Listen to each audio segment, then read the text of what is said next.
Is creativity, the special gift that only a few people get? Or is it something maybe deep inside all of us just waiting? It's a question I think a lot of us have, right? We put those creative ideas away thinking maybe later. It really is a common thought, isn't it? That Hmm. creativity is just for the quote-unquote artists. Mm-hmm. But what we're going to explore today, looking at Julia Cameron's book, The Artist's Way, is that it's much more basic than that. Yeah, absolutely. Welcome, everyone, to the deep dive. Today, we are jumping into The Artist's Way, a spiritual path to higher creativity. And this isn't only about, painting masterpieces or writing novels. It's more like a guide for anyone feeling, well, creatively blocked, a way to tap back into something vital. Right. So our goal here is to unpack Cameron's main ideas, look at the really practical tools she gives for creative recovery, Mm. maybe identify some of those sneaky blocks that get in the way, and figure out how to keep that creative spark alive long term. And we're pulling directly from her work, the 1992 and 2002 copyrights, trying to give you a kind of shortcut to understanding this whole really transformative journey. Ready to dive in? So Cameron starts with this foundational belief. Everyone is creative, full stop. She really pushes back against the idea that we invent creativity. Instead, she says we unleash it. It's like a natural life force, like breathing, she says. Like breathing. That's such a different way to think about it. It takes the pressure off, doesn't it? Less about making something and more about allowing it. And what's really interesting is how she weaves in this spiritual angle, saying our creative ideas, our dreams, they actually come from somewhere bigger. Exactly. She Mm. talks about opening ourselves to creativity as opening ourselves to God, good orderly direction. Now, that word God might land differently for different people. You could see it as, universal intelligence or maybe just deep intuition. But the point is, when you follow those creative urges, you're moving towards your authentic self. That guidance is, like she says, in the details of what you create and how you live. Okay, so if it's natural, like breathing, what about when we actively don't do it?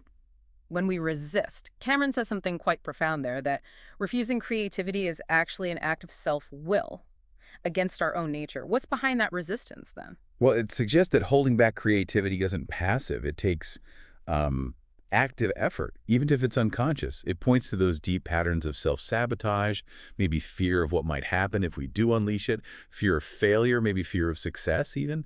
It's like we build walls against our own growth. Yeah, that hits home. But the good news is Cameron doesn't just leave us there. She gives us tools, really concrete things to do. Let's talk about the first big ones, the cornerstones, morning pages. Right, the morning pages, Yeah. simple concept. 3 pages, long handwriting, stream of consciousness, just whatever comes out first thing in the morning. Mm. And crucially, they're private. She really stresses this, not intended for the scrutiny of well-meaning friends, just for your eyes only. A raw data dump, kind of. And the purpose, she calls them a lifeline, a meditation, a source of guidance. And they're meant to tackle the censor, right? That inner critic. Exactly, that nasty, internal and eternal critic, as she puts it. The voice that whispers or shouts, "That's terrible, who do you think you are?" The morning pages are a way to just write through that voice, to get underneath it. The goal is to make it less powerful, like a cartoon serpent you can eventually ignore. Like letting all the mental junk out before the censor can even organize its attack. It likes safe sentences, you said. Things it recognizes. It prefers the familiar. Morning pages encourage the messy stuff, the blurts, the half-formed thoughts. It's about bypassing that filter and just getting it down on paper, flushing the system. And it works, even if you don't totally buy into it at first. I remember reading about Timothy, the skeptical millionaire guy. Oh yeah, the button-down, button-lip curmudgeon millionaire. He thought it was nonsense. But after just 3 weeks of doing the pages, he was hooked. He suddenly bought guitar strings, started fiddling with his stereo. He found this creative fun again, and his writer's block just melted. It shows the process works, sometimes despite ourselves. It's the action itself that makes the difference. Okay, tool number 2, the artist date. What's that about? This one is different. It's a weekly outing, pre-planned just for you, by yourself. The whole point is to nurture your creative side, your inner artist. Cameron says to think of your artist like a child you need to take out, pamper, listen to. It's about filling the well, basically. Input, not output. Taking yourself on a date sounds nice, but she also says it can feel remarkably threatening. Why threatening? Why would spending quality time with yourself feel scary? Well, think about it. How often do we truly give ourselves permission to just be, without an agenda, without being productive? It bumps up against all those messages about being busy, about self-care being selfish. It forces you to actually listen to yourself, which, Yeah, it can be uncomfortable if you're used to tuning yourself out, but she insists it's also remarkably productive for creativity. And the usual excuses come up, I bet. I'm too broke, I don't have time. Oh, definitely. Ugh. But Cameron cuts through that. She says time with a parent matters more than money spent. It's not about fancy trips. It's about the focused, solo attention. She suggests really simple things. Wandering in a junk store, going to the beach alone, seeing an old movie, visiting an aquarium or gallery, even just a long walk in the country, or going bowling by yourself. The key is solo and playful. Playful. That connects to what Carl Jung said. Right. Something about creation coming from the play instinct. Exactly. Jung said the creation of something new is not accomplished by the intellect, but by the play instinct acting from inner necessity. The artist state is your invitation to that play instinct. It's about feeding your inner artist with experiences, not just demanding work from it. Okay, so we've got these tools, morning pages, artist dates, but as you start using them, you inevitably hit walls, Yeah. those creative blocks. Let's unpack some of those. We mentioned the sensor again. Right, the sensor's always there, trying to keep you safe, which paradoxically means keeping you small. It flags anything new or original as dangerous. It wants you to stick to the tried and true, the safe sentences.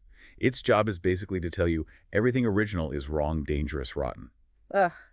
And then there are the deeper beliefs, the core negatives she talks about, the stuff we absorbed growing up. Yeah, those undermining beliefs from family, teachers, maybe peers, or religion, they often attack fundamental things. Your intelligence, whether you're lovable, your basic competence, they run deep. So how do you fight those? Just noticing them isn't always enough. She suggests using affirmations as affirmative weapons. You write positive statements like, I, your name, am a brilliant and prolific writer. And the key is what happens next. Your sensor immediately fires back with what she calls blurts, those nasty automatic objections. Brilliant. You. Don't make me laugh. So the affirmation isn't just positive thinking, it's a tool to provoke the negative beliefs into showing themselves. Precisely. It helps you hear the specific nature of your self-doubt, where it came from. It brings the hidden enemy out into the open. And that connects to the time travel exercise too, like looking back at who supported you and who didn't. Identifying your old enemies and old champions. It's about acknowledging past creative wounds, like the story of Paul, the writer. Doing the blurts triggered this huge wave of negativity for him. Yeah, that story was powerful. It led him back to a really damaging incident with a teacher in childhood, something he'd buried. Right. A teacher who praised him, but in a really manipulative, shaming way. Once he finally faced that, acknowledged the wound, he could suddenly accept genuine praise and actually share his writing without crumpling. It shows how potent those old injuries can be. Makes you wonder what old stuff we're all carrying around. Okay, another type of block. Shadow artists. What does she mean by that? Shadow artists are people who have genuine creative callings, but for whatever reason, don't pursue them directly. Maybe their parents discouraged it. Maybe society told them it wasn't practical. They live in the shadow of their own dream. They are caught between the dream of action and the fear of failure. Like Edwin, the millionaire trader you mentioned. Rich financially, but poor spiritually. Exactly. He had a real gift for visual arts, but his father pushed him into finance. So he collected art, surrounded himself with it, but couldn't allow himself to make it. He lived his creativity vicariously.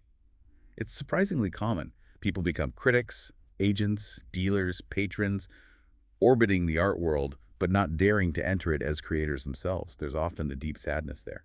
Yeah, you see that. People who are maybe overly critical of others' creative work, perhaps because they haven't risked doing their own. And then there are the external blocks, the difficult people. Cameron calls them poisonous playmates or crazy makers. Yes, crazy makers. These are people, often blocked creatives themselves, who basically create chaos. They thrive on energy, often pitting people against each other. They break promises, mess up schedules, demand constant attention, blame everyone else. You know the type. They create endless drama, but usually not about their own creative work. And they suck you in, right? They make your goals seem unimportant compared to their latest crisis. Totally. Your creative project becomes mere backdrop for the crazy maker's personal plight. They drain your energy, your time, your focus. They keep you busy reacting to them so you never get to your stuff. And the really tough part, Cameron points out, if you're consistently tangled up with someone like this, you might be kind of using them to avoid your own creative work. It's a hard truth. It suggests a codependent dynamic. Yeah. You're letting them derail you, maybe because facing your own creative path feels even scarier than dealing with their drama. Oof. So the answer is distance, Mhm. Boundaries. Basically, stop dancing their dance. Set firm limits. Reclaim your energy. She suggests looking into resources on codependency if it's a recurring pattern.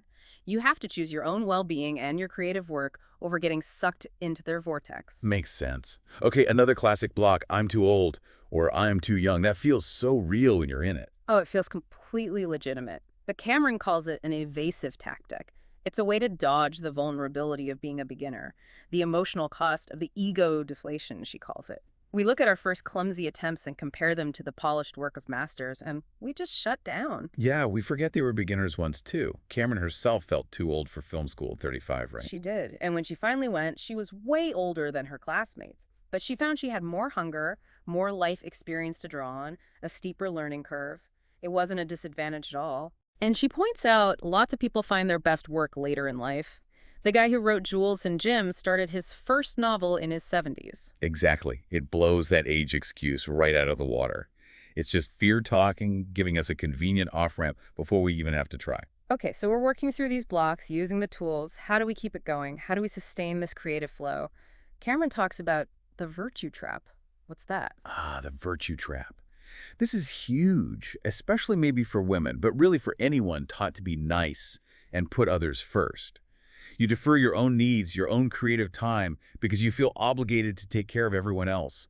It leads to this long-suffering artistic anorexia, Ew. where your own creative spirit just starves. It sounds noble, self-sacrificing, but it's actually destructive to your own core self. She asks that really pointed question, does your life serve you or only others? Right.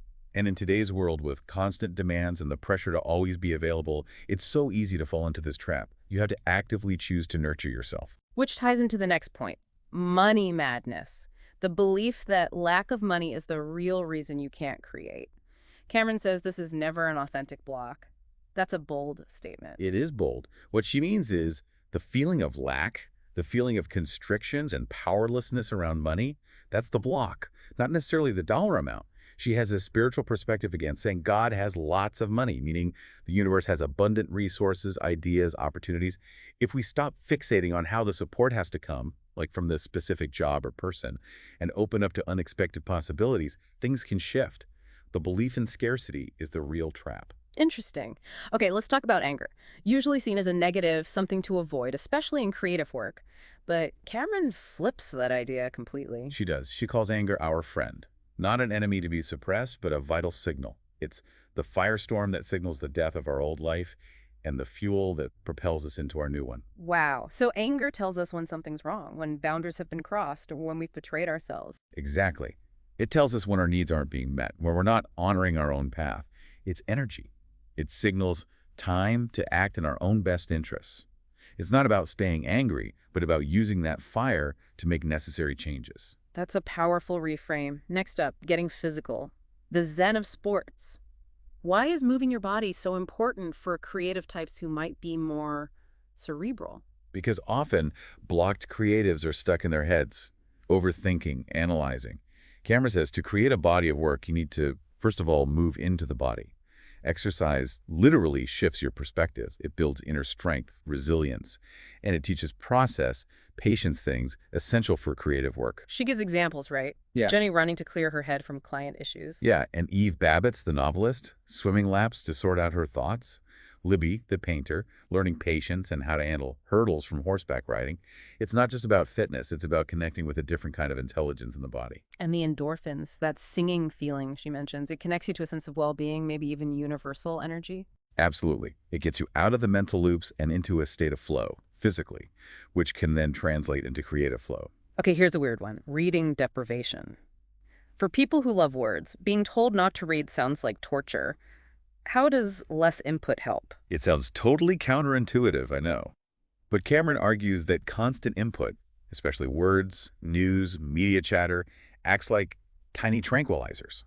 They fill us up, clog our system, leaving no room for our own thoughts and voice to emerge. So by stopping the inflow for a bit, You're thrust into the sensory world, forced to notice things differently, and more importantly, you're thrust into your inner silence. It can be uncomfortable, even scary because suddenly there's space.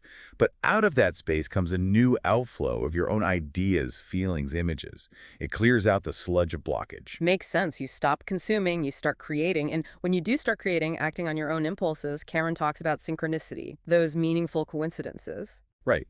She calls them answered prayers. Hmm. Not just random luck, but the hand of God, or the universe, or whatever you call it, activated by our own hand when we act in behalf of our truest dreams.